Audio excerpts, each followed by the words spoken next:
குழந்தை ஆறுதல் சொன்னான் சுவாமிநாதன். அதனால நம்ம பயப்படுறதுக்கு ஒண்ணும் இல்லை. பயப்படணும்னா அந்த ஆச்சாரியால் தான் பயந்துருக்கணும். இந்த குழந்தையை கொண்டு இங்க வைக்கிறமே, இதனால இந்த பீடத்துக்கு ஏதானும் சரியா வருமா, நல்ல பேர் கிடைக்குமா அப்படின்னு அவான்னா பயப்படணும். அவளே நம்ம தான் எப்போ நான் தான் தீர்மானம் பண்ணிட்டோளே, இதுல இருந்தே தெரியறது நமக்கு அந்த தகுதி இல்லைன்னா கூட அவ தீர்மானம் பண்ணி வரிச்சுட்டதுனாலே நமக்கு அந்த யோகிதை வந்துடும், தகுதி வந்துடும். அதனால நான் பூர்ணமா நம்புறேம்மா, குருட்ட நம்புறேன், இந்த குரு கிருபையை நம்புறேன், குரு அனுகிரகத்தை நம்புறேன். அதனால நீங்க தைரியமா நீங்களும் அதை நம்பி விட்டு கொடுக்கணும் அப்படின்னு சொல்ல, பெரியவாள்கிட்ட பேசி யாரானும் ஜெயிக்க முடியுமா? அப்பா அம்மா ஒரு வழியா கன்வின்ஸ் ஆனா, சரி இந்த குழந்தையே இவ்வளவு தைரியமா சொல்றதே, இதுதான் ஈஸ்வர நீதி, ஈஸ்வர சங்கல்பம்னு இருந்தா நம்ம யாரோ என்ன பண்றதுக்கு? அதனால நம்ம எல்லாம் சாட்சி மாத்திரமா, கருவி மாத்திரமா தான் இருக்கலாம் அப்படின்னு சொல்லி, அவளும் எவ்வளவு தெளிஞ்ச ஞானியா இருந்தா அப்படி எல்லாம் சடக்குன்னு உடனே எல்லாத்தையும் விட்டுற முடியும். ஆச்சரியம் என்னன்னு, அன்னைக்கு பார்த்ததுதான். அதுக்கப்புறம் அவ லைஃப்ல இந்த பெரியவாளை, இந்த குழந்தைய பார்க்கவே இல்லை. எங்கேயானும் தள்ளிகளே இருந்து பார்த்துருப்பாளோ என்னமோ, நேருக்கு நேர் பார்த்து பேசி ஒண்ணுமே பண்ணல. நாமெல்லாம் தான் உலகத்துல அந்த பெரியவாளோட அந்த திவ்ய மங்கள ஸ்வரூபத்தை பெரியவா பெரியவா பெரியவா பெரியவான்னு பார்த்து பார்த்து ஆனந்தப்பட்டோம். ராத்திரி இல்லை, பகல் இல்லை, இங்கே இல்லை, அங்கே இல்லை, இப்போ இல்லை, அப்போ இல்லை, பல விதங்களையும் அவளோட உறவாடினோம். ஆனா அப்பேற்பட்ட அந்த பொக்கிஷத்தை உலகுக்கு வாரி கொடுத்த அந்த மகாலட்சுமி அம்மாவும் சுப்பிரமணிய சாஸ்திரியிடம் அதுக்கப்புறம் அந்த குழந்தையை பார்க்கல. அப்படின்னா எப்பேற்பட்ட தியாகிகளா இருக்கணும்.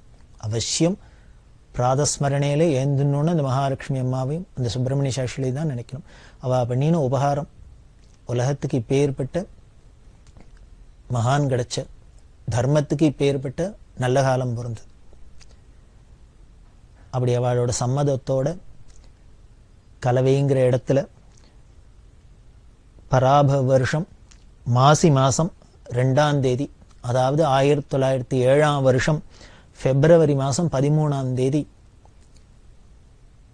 காஞ்சி காமகோடி பீடத்தோட 68வது பீடாதிபதிகளா ஸ்ரீமத் சந்திரசேகரேந்திர சரஸ்வதிங்கிற திருநாமத்தோட இந்த சுவாமிநாதன் குழந்தைக்கு சந்நியாசாசிரமம் கொடுக்கப்பட்டது. சந்நியாசாசிரமம் வாங்கிட்ட அந்த குழந்தை பெரியவா பெரியவாங்கிற திருநாமத்தோட, எல்லாரும் அன்பா அழைக்கிற பெரியவாங்கிற திருநாமத்தோட, தன்னோட குரு பரமகுரு 2 பேரும் சித்தி ஆயிருந்ததுனால 8 நாள் வித்தியாசத்துல அவளுக்கு கிரமமா அதிஷ்டான ஸ்தாபிதம் பண்ணி அவளுக்கு உண்டான காரியங்கள்லாம் இருக்கே வைதிகமான எல்லாத்தையும் முடிச்சுண்டு நேர கும்பகோணத்துக்கு போனா. கும்பகோணத்துல 1907ஆம் வருஷம் மே மாசம் 9ஆம் தேதி, தமிழ் வருஷத்துல பிலவங்க வருஷம் சித்திர மாசம் 27ஆம் தேதி வியாழக்கிழமை அன்னைக்கு காஞ்சி காமகோட்டி சர்வஜ்ஞ பீடத்தோட 68வது பீடாதிபதியா பெரியவாளுக்கு வெகு விமரிசையா பட்டாபிஷேகம் நடந்தது. காஞ்சி காமகோடி பீடம் அப்படிங்கிறது 2500 வருஷத்துக்கு முன்னால சர்வஜ்ஞ பீடத்தை ஆச்சாரியர் காஞ்சிபுரத்துல தான் ஸ்தாபிதம் பண்ணினதா பிராச்சீன சங்கர விஜயங்கள்லாம் சொல்றது. ஏன் ஆச்சாரியர் சர்வஜ்ஞ பீடத்தை காஞ்சிபுரத்துல ஸ்தாபிதம் பண்ணிருக்கோம் அப்படின்னா, 2 இடத்துல அந்த காலத்துல பண்டிதர்கள் நிறைஞ்ச இடம், அறிஞர்கள் நிறைஞ்ச இடமா 2 இருந்தது. ஒன்னு காஷ்மீரம், இன்னொன்னு காஞ்சி. நமக்கு தமிழ்லயே உண்டு. காஞ்சிபுரத்தோட பெருமை என்ன அப்படின்னா, காஞ்சிபுரத்துல அறிஞர்கள் தான். சோழ நாடு சோறுடைத்து அப்படிலாம் சொல்லுவோம், பாண்டிய நாடு முத்துடைத்து அப்படிங்கிறாப்புல தொண்டை நாடு அப்படின்னு சொல்லக்கூடிய இந்த காஞ்சிபுரம் என்ற சான்றோர் உடைத்து அப்படிங்கிறது. அதாவது படிச்சவாள்லாம் சான்றோர்கள்லாம் அறிஞர்கள்லாம் நிறைஞ்சது இந்த தொண்டை நாட்டுல தான், இந்த காஞ்சி மண்டலத்துல தான். அதனால இந்த காஞ்சிபுரமும் தொண்டை நாடு அறிஞர்கள் நிறைஞ்ச நாடா இருந்ததுனால சர்வஜ்ஞ பீடத்தை எங்க தீர்மானம் பண்ண முடியும், எங்க ஸ்தாபிதம் பண்ண முடியும், எங்கெல்லாம் அறிஞர்கள் நிறைஞ்சிருக்காளோ அந்த இடத்துலதான். அதனாலதான் ஆச்சாரியால் அதுக்கும் மேல இந்த காஞ்சிபுரம்ங்கிறது வைஷ்ணவத்துக்காகட்டும், சைவத்துக்காகட்டும், சாக்தத்துக்காகட்டும், இன்னும் எல்லா சம்பிரதாயத்துக்கும் பெரிய ராஜதானியாவே இருக்கு.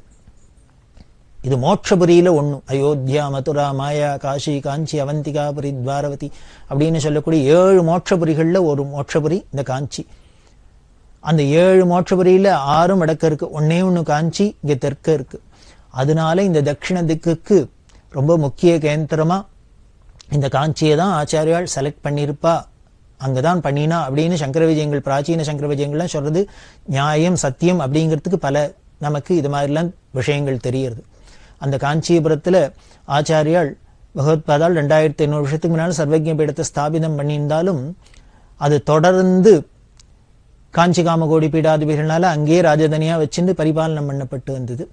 ஆனால் 18ஆம் நூற்றாண்டுல கர்நாடக யுத்தம் அப்படின்னு ஒண்ணு இருந்தது. ஹிஸ்டரியில ரொம்ப பிரசித்தம். பிரெஞ்சுக்காரர்களுக்கும் ஆங்கிலேயர்களுக்கும் போட்டா போட்டி, யார் இந்த தேசத்தை அபகரிக்கிறது அப்படின்னு.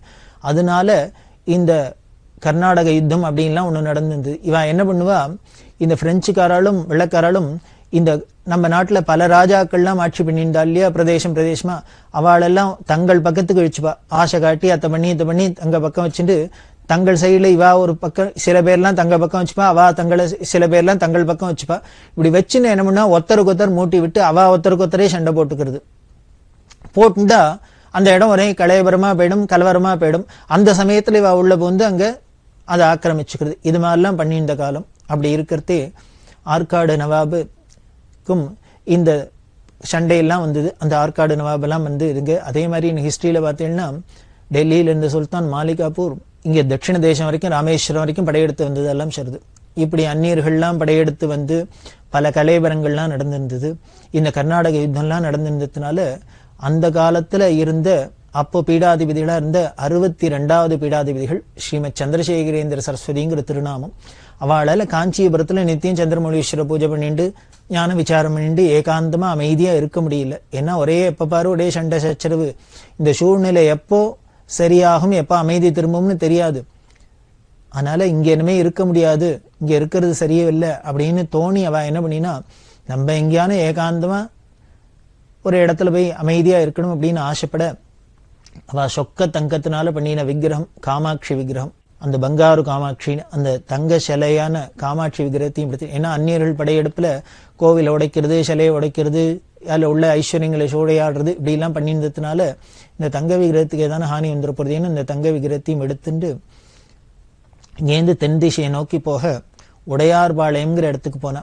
கங்கை கண்ட சோழபுரத்துக்கு பக்கத்துல இருக்கு. அங்க பாளையக்காரர்கள் அப்படின்னு சொல்லக்கூடிய அவ ஒரு ஜமீன்தார், அவ குறுநில மன்னர்கள் மாதிரி இருந்தா. ஒரே காடு சூழ்ந்த இடம். அதனால உள்ளுக்குள்ள போயிட்டனா அமைதியா இருக்கும். அந்த ஜமீன்தார்லாம் சொன்னா, உடையார் பாளையத்துக்காரா அந்த ஆச்சாரியால வரவேற்று இங்கேயே இருக்கணும், நாங்க எல்லா வசதியும் பண்ணித்தரோம், இங்க ஒரு தொந்தரவும் இல்லை, யாரானு வந்தா நாங்க பாத்துக்கணும் அப்படின்னு சொல்ல அங்க கொஞ்ச நாள் இருக்க. தஞ்சாவூர்ல ஆட்சி பண்ணியிருந்த மராட்டி மன்னன் அவருக்கு இந்த விஷயம் தெரிஞ்சு நேரம் இந்த ஆச்சாரியாள்கிட்ட வந்து, நீங்க இங்க இருக்க வேண்டாம், ராஜதானியான தஞ்சாவூர்லயே வந்து இருக்கலாம் அப்படின்னு சொல்ல, தன் பக்கத்திலேயே இருந்தா இன்னும் சேஃபா இருக்கும் அப்படின்னு அந்த ராஜாவை வற்புறுத்தி அழிச்சுன்னு போக இவ தஞ்சாவூருக்கு போனா. இந்த பாளையக்காரர்களை பத்தி ரொம்ப முக்கியமா சொல்லணும். நமது தேசத்துல இந்த அந்நியர்கள் படையெடுப்புல அவ கோவில்லாம் பல கோவில்லாம் இடிச்சா, இனிமே விக்கிரகத்தெல்லாம் நாசம் பண்ணினா, சூறையாடினா அப்படின்லாம் சொல்றோம். அப்படி சொன்ன பல சந்தர்ப்பங்கள்ல பல க்ஷேத்திரங்களுக்கு, இன்னைக்கு பெரிய ரொம்ப முக்கியமா இருக்கிற பல க்ஷேத்திரங்களுக்கு, சிதம்பரம், திருவாரூர், காஞ்சிபுரத்துல வரதராஜர், காமாட்சி, ரங்கநாதர், இது மாதிரி கோவில்லாம் சூறையாடி இருக்கா. பல நிர்பந்தங்கள் வந்திருக்கு, பல கஷ்டங்கள் வந்திருக்கு. அந்தந்த சமயத்திலும் அந்தந்த மற்றதெல்லாம் போனா கூட விக்கிரகம் சுவாமி சிலையெல்லாம் போயிடாத இருக்கணுமே அப்படிங்கிறதுனால அங்கங்க இருந்தவா என்ன பண்ணியிருக்கா, அந்த திருவாரூர் தியாகராஜாவை, சிதம்பரம் நடராஜாவை, ஸ்ரீரங்கம் ரங்கநாதரை, காஞ்சி காமாட்சிய, வரதராஜரை எல்லா சுவாமியும் கொண்டு கொண்டு இந்த பாளையக்காரர் பாதுகாப்புல இந்த உடையார் பாளையத்துல வச்சு ரட்சிச்சுருக்கா. இன்னைக்கு போனேன்னா அங்க ரங்கநாத மண்டபம், வரதராஜ மண்டபம், காமாட்சி மண்டபம், தியாகராஜ மண்டபம், நடராஜ மண்டபம் அப்படின்லாம் இருக்கு. அங்கங்க வச்சு பாதுகாத்துன்னு இருக்கா. அப்புறம் அந்தந்த க்ஷேத்திரங்கள்ல அமைதி திரும்பின அப்புறம் பழையபடி போய் அங்க இருந்திருக்கு. அதனால அப்படி தெய்வங்களுக்கெல்லாமே ஒரு சிக்கல் வந்து இக்கட்டு வந்திருக்கிறதே, அந்த தெய்வங்கள் எல்லாமும் காப்பாத்தி நாட்டில் ஒரு தர்மத்தை காப்பாத்தி ஆன்மீகத்துக்கு திருப்பணி செஞ்சவா இந்த பாளையக்காரர்கள். ஆனா நம்மளோட காலத்தோட கோலத்தை பார்த்தா ஆச்சரியமா இருக்கு. அப்படி தெய்வங்களுக்கு எல்லாமே ஒரு சிரமம் இந்த காலத்தெல்லாம் காப்பாத்தி தர்மத்தை காப்பாத்தினவா இன்னைக்கு அந்த குடும்பம்லாம் எவ்வளவு சிரமத்துல இருக்கு அப்படின்னு பார்த்தா உலகம் எவ்வளவு நன்றி இல்லாத இருக்கு அப்படிங்கிறது தெரியறது. அப்படி இருக்கக்கூடாது. அவள்லாம் தான் அவளெல்லாம் காப்பாற்ற வேண்டியது, அவள்லாம் சௌக்கியமா பார்த்துக்க வேண்டியது உலகத்தோட கடமை, ஆஸ்திகாலோட கடமை. அப்படி அந்த உடையார்பாளையத்துல அந்த ஆச்சாரியர்களுக்கு அங்கேருந்து வந்து தஞ்சாவூர் ராஜா அழிச்சுன்னு போக தஞ்சாவூருக்கு போனா, அங்க போய் இருந்தாலும் அந்த ஆச்சாரியாளுக்கு ஒரு குறை இருந்தது. பகவத் பாதாள் 7 மோட்சபுரியில ஒன்னான காஞ்சிபுரத்துல மடத்தை ஸ்தாபிதம் பண்ணினா. இத்தனை நாளா 2300 வருஷமா இங்கேயே இருந்துட்டு வருது. அப்படி இருந்த ஒரு மடத்தை நம்ம காலகட்டத்துல மாத்த முடியுமா, இடம் மாற முடியுமா, ஆயிடுத்து சூழ்நிலை காலத்தோட கோலம். அப்படி மாறி வந்தாலும் அந்த மோட்சபுரியில இருந்த நம்ம மடம் அதுக்கு சமமா இன்னொரு இடத்துல இருக்கணும் அப்படின்னு ஆசைப்பட்டு என்ன பண்ணா, மோட்சபுரி 7 மாதிரி மோட்ச நதி 7, கங்கேச்ச யமுனே சேவா கோதாவரி சரஸ்வதி நர்மதா சிந்து காவேரின்னு அந்த 7 மோட்ச நதி தீரமான ஒண்ணுல ஏதானு ஒண்ணுல இருக்கணும்னு ஆசைப்பட, இந்த 7 மோட்ச நதியில 6ம் வடக்க இருக்கு. ஒன்னே ஒன்னான மோட்ச நதியான காவேரி தெற்க பாயிருது. அந்த காவேரி கரையில இருக்கணும் அப்படின்னு ஆசைப்பட, அந்த காவேரி பாயிர மோட்ச நதியான காவேரி பாயிர சோழ தேசத்துல ஏதானும் ஒரு இடத்துல இருக்கணும் அப்படின்னு ஆசைப்பட, இத உணர்ந்த அந்த மகாராஷ்டிர மன்னன் ஆச்சாரியாள்கிட்ட சொன்ன, இந்த காவேரி பாயிர சோழ தேசத்துல எவ்வளவோ க்ஷேத்திரங்கள் இருக்கு, அந்த எந்த க்ஷேத்திரத்துல நீங்க சொல்றீங்களோ அந்த இடத்துல உங்களுக்கு சௌரியம் பண்ணித்தரேன், நீங்க அங்க போய் சௌக்கியமா இருக்கலாம் அப்படின்னு சொல்ல, அவ செலக்ட் பண்ணினது கும்பகோணம்ங்கிற இடம். அந்த கும்பகோணத்தோட பெருமை பல விஷயங்கள்ல சொல்லப்பட்டிருக்கு. அந்நியக்ஷேத்ரே கிருதம் பாபம் புண்ணியக்ஷேத்ரே வினஷ்யதி, புண்ணியக்ஷேத்ரே கிருதம் பாபம் வாரணாசியாம் வினஷ்யதி, வாரணாசியாம் கிருதம் பாபம் கும்பகோணே வினஷ்யதி, கும்பகோணே கிருதம் பாபம் கும்பகோணே வினஷ்யதி அப்படின்னு ஒரு ஸ்லோகம். அதாவது நாம இருக்கிற இடத்துல ஏதோ தோஷம் பண்ணிரும், பாபம் பண்ணிரும் அப்படின்னா நமக்கு ஒரு பச்சாதாபம், இதை எங்கேயானும் போய் இந்த பாவத்தை தொலைக்கணும் அப்படின்னு. உடனே என்ன சொல்றது சாஸ்திரம்னு, பக்கத்துல எங்கேயானும் எவ்வளவோ க்ஷேத்திரங்கள் இருக்கு, அதுல தீர்த்தங்கள் இருக்கு, அந்த தீர்த்தத்துல போய் ஸ்நானம் பண்ணி அந்த சுவாமி தரிசனம் பண்ணி எல்லாம் பண்ணினா நம்ம பாபம் போகும் அப்படின்னு சொல்றது. சரி, அந்த புண்ணிய க்ஷேத்திரத்துக்கு போறோம், அங்கேயும் போய் நாம ஏதானும் நம்மள அறியாத பாபம் பண்ணிட்டா, தவறு நடந்துருத்துனா என்ன பண்றதுன்னு உடனே காசிக்கு போங்கிறது. காசியில போய் தீர்த்தங்களுக்கெல்லாம் ரொம்ப ராணியான கங்கையில ஸ்நானம் பண்ணி விஸ்வேஸ்வர விசாலாட்சி அன்னபூர்ணிலாம் தரிசனம் பண்ணினா அந்த பாபம் போயிடும் அப்படிங்கிறது. சரி, நம்ம இடத்துல பண்ணின பாபம் புண்ணிய கஷேத்திரத்துல போனா போயிடுறது, புண்ணிய கஷேத்திரத்துல பண்ணின பாபம் வாரணாசி காசியில போனா போறது. சரி, காசியிலையும் போய் பாபம் பண்ணிட்டா என்ன பண்றது அப்படின்னு காரணம், இது இப்படியே தொடர்ந்து பண்ணிட்டே இருப்போமா அப்படின்னு நமக்கு ஒரு சந்தேகம் வரலாம். இந்த பாபம் பண்ணினது மட்டும் என்ன, அந்த வாசனை என்னமோன்னு துரத்தின்றே வரும், எங்க போனாலும் நம்மள ஏதானும் தவறு பண்ண வைக்கும். அதனாலதான் நம்ம துசங்கத்தை விளக்கணும், சத்சங்கம் ரொம்ப முக்கியம் அப்படிங்கிறதுக்கு காரணம் என்ன அப்படின்னு, இந்த பாப வாசனையே இல்லாத பாபமே பண்ணாத இருக்குன்னா சாதுக்களோட சத்சங்கத்துல இருந்தால்தான் அப்படி வரும். அந்த சூழ்நிலையே நம்மள பாபம் பண்ணாத படிக்க வைக்கிறாப்புல இருக்கணும். அதனால்தான் சத்சங்கத்தோட மகிமை அப்படி பெருமையா சொல்றது. அப்படி வாரணாசியில போய் பண்றோம், அங்க பாவம் பண்ணிட்டா என்ன பண்ண, நேர காவேரி தீரமான கும்பகோணத்துக்கு வா. கும்பகோணத்துல வந்து காவேரியில ஸ்நானம் பண்ணி கும்பேஸ்வரர் மங்களாம்பா முதலான சுவாமி எல்லாம் தரிசனம் பண்ணு, பாப்பம் போயிடும் அப்படின்னு. சரி, இப்ப கும்பகோணத்துல இருக்கிறவெல்லாம் பாப்பம் பண்ண மாட்டாளா, கும்பகோணத்திலையும் போய் பாப்பம் பண்ணிட்டோன்னா என்ன பண்றதுன்னு பார்த்தர். இதுக்கு மேல உனக்கு இனிமே இடம் சொல்ல முடியாதுன்னு கும்பகோணத்திலேயே பாப்பம் பண்ணியா கும்பகோணத்திலேயே தொலைன்னு, கும்பகோணே கிருதம் பாபம் கும்பகோணே வினஷ்யதி. காரணம், இதுக்கு மேல இனிமே சொல்றதுக்கு இடம் இல்லை.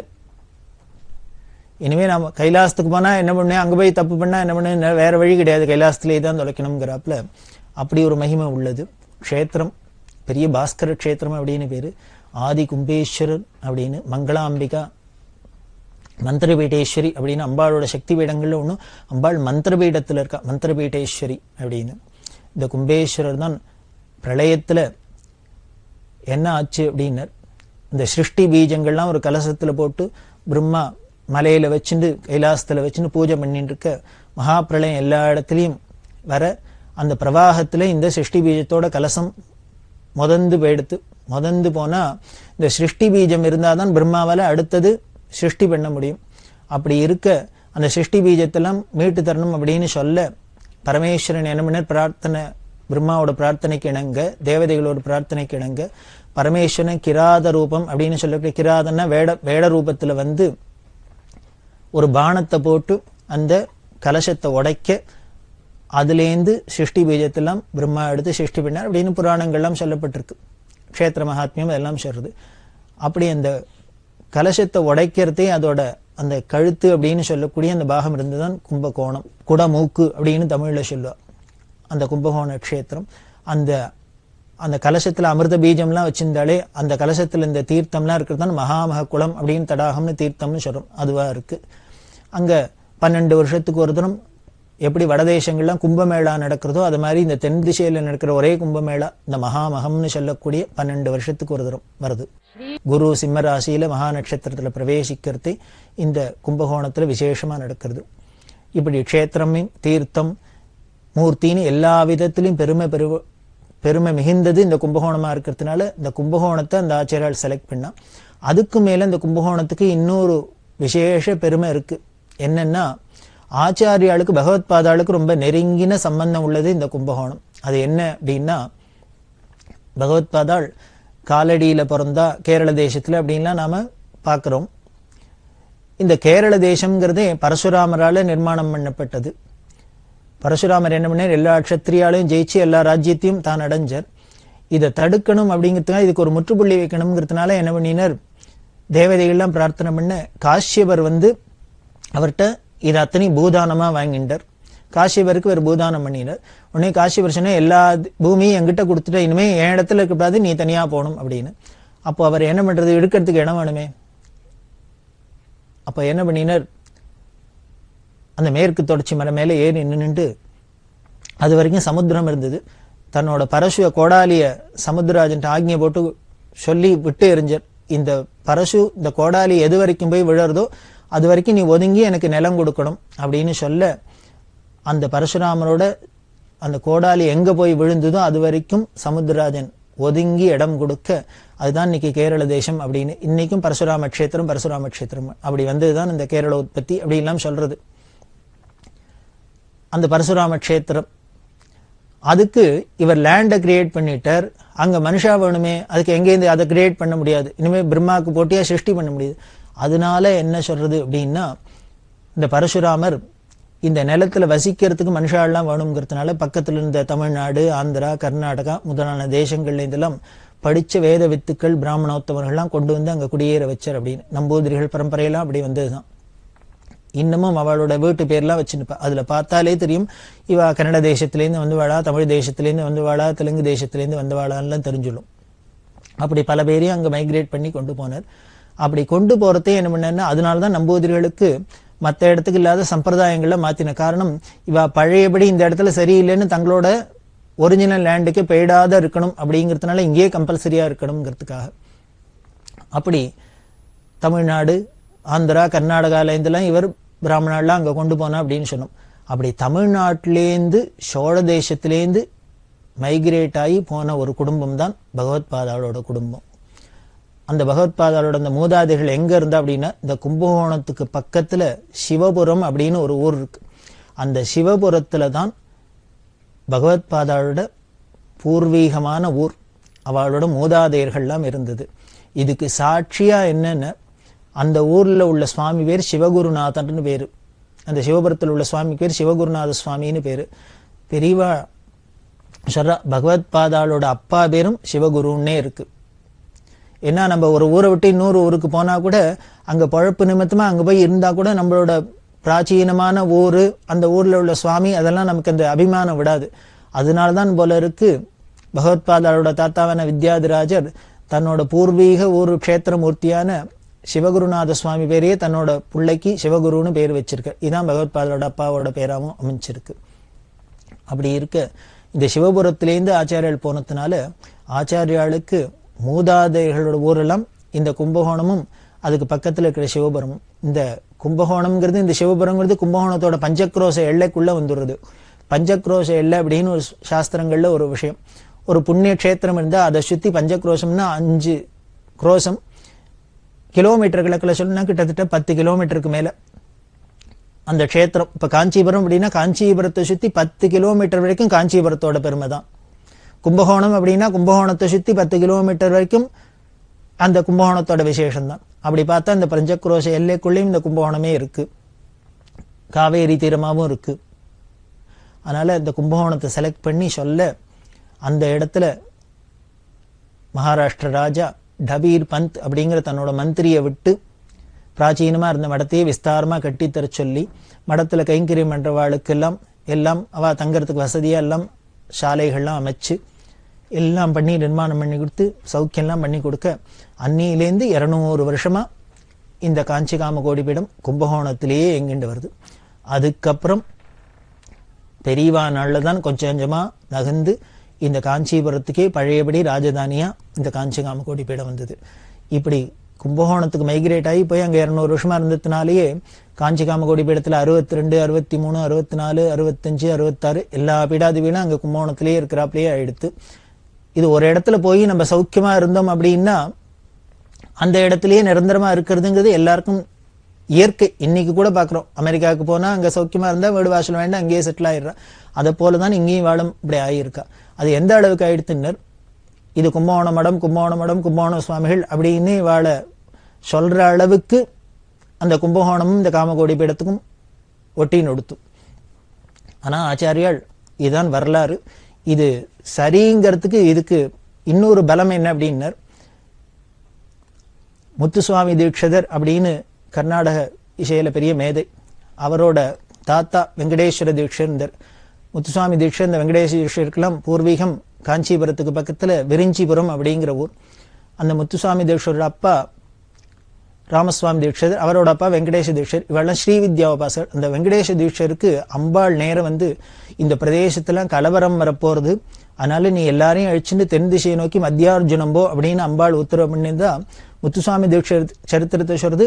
அவ தாத்தா நாள்லயே முத்துசுவாமி தீட்சிதர் அப்பாவுக்கு 7-8 வயசு இருக்கிறதையே மத்தியார்ஜுனத்துல வந்தா தங்கி இருந்தா, அப்புறம் கோவிந்தபுரத்துல இருந்தா, அதுக்கப்புறம் தான் திருவாரூர்ல போய் தீட்சிதர் பிறந்தார் அப்படின்னு அந்த சரித்திரமும் சொல்றது. இது அந்த வெங்கடேஷ தீட்சிதரோட காலமும் இந்த 62வது ஆச்சாரியர்கள் காலமும் சமகாலம். இப்படி எல்லாம் பார்த்தா எல்லா விதத்திலையும் பார்த்தா இந்த வரலாறுலாம் நமக்கு நிரூபணமாகுது. அதனால இந்த காஞ்சி காமகோடி பீடம் கும்பகோணத்துல போய் இருந்ததுனால்தான் 1907 மே மாசம் 9ஆம் தேதி பெரியவாளுக்கு கும்பகோணத்துல அந்த சாஸ்திரோக்தமா பட்டாபிஷேகம் நடந்தது.